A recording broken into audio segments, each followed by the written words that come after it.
2026 সালের golden Globes red carpet ছিল যেন এক রঙিন ফ্যাশন থিয়েটার। কোথাও রাজকীয় আভিজাত্য, কোথাও সাহসী পরীক্ষা নিরীক্ষা। পুরস্কারের চেয়েও পোশাক নিয়েছিল আলোচনা বেশি।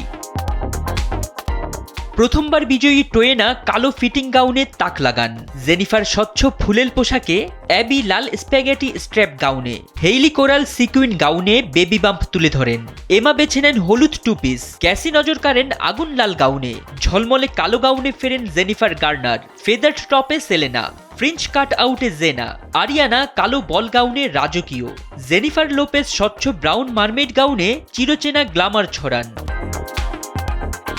সবুজ মারমেড গাউনে ওলান্ড্রিয়া, অল ব্ল্যাকে আয়ো, ব্যাকলেস সবুজে চেজ, সিকুইন কালো পোশাক ও সানগ্লাসে মাইলি, বেবি ব্লু ওয়ান শোল্ডারে জেসি, সোনালী গাউনে পুরস্কার হাতে রিয়া, হাই স্লিট কালো গাউনে আনা, সাদা বিজনেস চিজ লুকে পামেলা, সাদা টিউল গাউনে রায়ান, কালো ফেদার টপ ও সাদা স্কার্টে চার্লি, আর সবুজ স্লিভলেস পোশাকে রাজকীয় ব্রিট।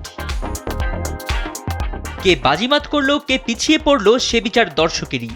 তবে রেড কার্পেট যেন বলছে আজকের আসল মঞ্চ ফ্যাশনের। ফরিদ উদ্দিন মোহাম্মদ, সময়ের আলো।